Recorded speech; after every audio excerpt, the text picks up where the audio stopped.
Hello friends, I am Jivan Singh. Welcome back in my YouTube channel. Friends, today topic is global warming, जो कि GD के लिए most important topic है। चलो global warming के बारे में जानते हैं। आज का टॉपिक है ग्लोबल वार्मिंग। इसको एक दूसरे नाम से भी जाना जाता है, उसको बोलते हैं क्लाइमेट चेंज। आज ग्लोबल वार्मिंग या क्लाइमेट चेंज की डेफिनेशन देखते हैं।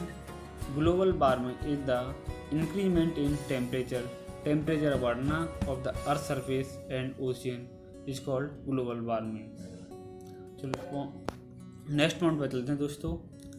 Friends, as we know that, जैसा कि हम जानते हैं, डिफरेंट गैसेस एमिटेड, अलग अलग प्रकार की गैस निकलती हैं जो कि पावर प्लांट से निकलती हैं, कार, एयरप्लेन्स एंड ईटीसी। जो गैस निकलती हैं वो कार्बन डाइऑक्साइड गैस होती है, मीथेन होती है और नाइट्रोजन डाइऑक्साइड होती है। Are the main culprit the cause of global warming, यह मेन कारण है ग्लोबल वार्मिंग होने का। So our government should take some prevention step, इसलिए हमारी सरकार को इसके खिलाफ कुछ कदम उठाने चाहिए। Next point, my dear friends, मेरे प्रिय मित्रों, the smoke comes from factory, जो धुआं निकलता है फैक्ट्रियों से निकलता है, also cause of the increment in global warming, यह भी एक कारण है ग्लोबल वार्मिंग का।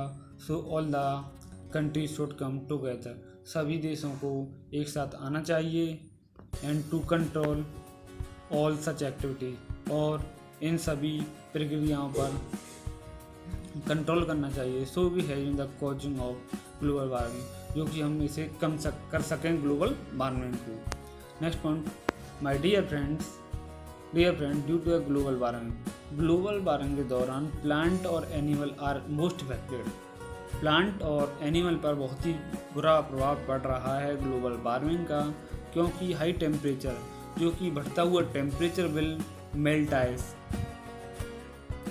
आइस, बर्फ़ को पिघला रहा है इन ग्रीनलैंड एरिया में, एंड अंटार्कटिका में इंक्रीज हो रहा है सी लेवल लगातार बढ़ रहा है अंटार्कटिका में। सो वी शुड डू, हमें करना चाहिए something to escape this calamity, आपदा से निकलने का कुछ न कुछ उपाय करना चाहिए। कैलामिटी होती है दोस्तों आपदा, एस्केप होता है बच निकलना। हमें आपदा से निकलने के लिए कुछ न कुछ प्रयत्न करने चाहिए। Yes, you are right my dear friend, हाँ तुम सही कह रहे हो मेरे मित्र।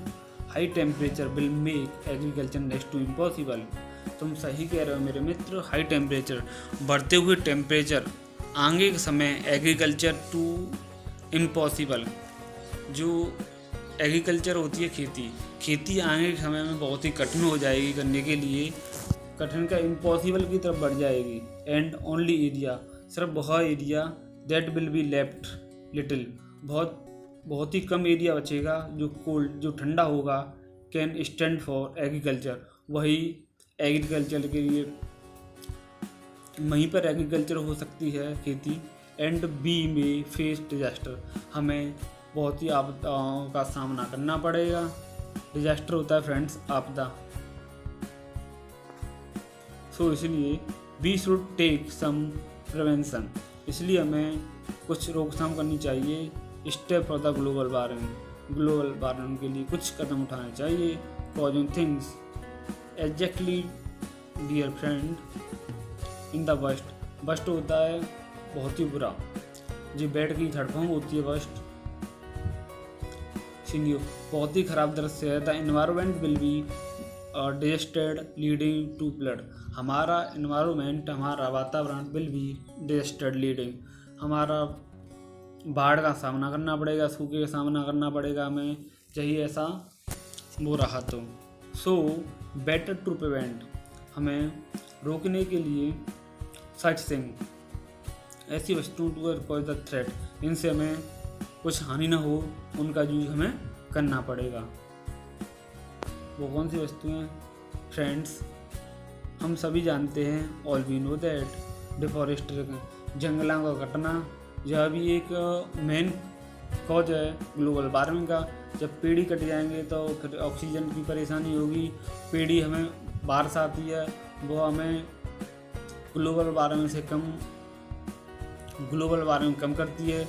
एंड इंडस्ट्रियलाइजेशन से भी कम करना चाहिए। इन कार पॉल्यूशन, बढ़ती हुई कारों को रोकना चाहिए, कम करनी चाहिए। ETC हैव द इंक्रीज, इन सभी के कारण कार्बन मोनोऑक्साइड का बढ़ रही है। कार्बन मोनोऑक्साइड लगातार बढ़ रही है, इसीलिए हमें डिफॉरेस्टेशन पर रोक लगानी चाहिए। पेड़ों को काटना नहीं, पेड़ हमें लगाने चाहिए, इससे हम अच्छी तरह सांस ले सकें और समय पर बारिश हो सके। And other greenhouse gases in our emit a lot of greenhouse gases each year. The amount of such gases in the atmosphere has risen significantly. Atmosphere, which is the causing depletion of ozone layer, hence the temperature are rising globally. Temperature का लगातार बढ़ना ozone layer जो उसे depletion कर रहा है, उसे हानि पहुंचा रहा है, वो लगातार टूट रही है। सो जो हमारे लिए बहुत ही हानिकारक है, इसलिए हमें इस पर कुछ न कुछ चिंता करनी चाहिए। Friends, yes but we have a look alternate, हमें इसके अलावा कुछ और सॉल्यूशन सोचना चाहिए, जो कि रिसाइकलिंग करना, यूजिंग सोलर, हमें सोलर लाइट का यूज करना चाहिए, हाइड्रो एनर्जी का यूज करना चाहिए, हाइड्रोड कार का यूज करना चाहिए, ETC, so that we can escape any possible calamity, जो हम इस आपदा से बच सकें। हमें व्हीकल को हम यूज करेंगे, पर कुछ कंडीशन पर हाइब्रिड कार लेके आएंगे, जो कि सोलर एनर्जी से चलेंगी, हाइड्रो एनर्जी से चलेंगी। ऐसी कारें and buses are. Friends, we lived a world in a world, हम विश्व में रहते हैं।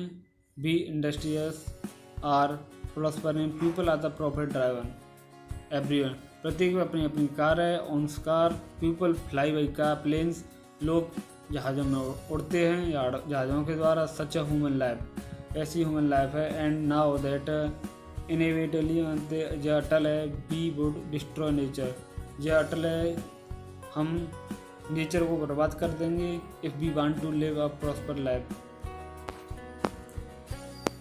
फ्रेंड्स, आपको वीडियो अच्छी लगी तो लाइक एंड सब्सक्राइब जरूर करें। नेक्स्ट टॉपिक कौन सा होगा इसके कमेंट बॉक्स में कमेंट करके जरूर बताएं।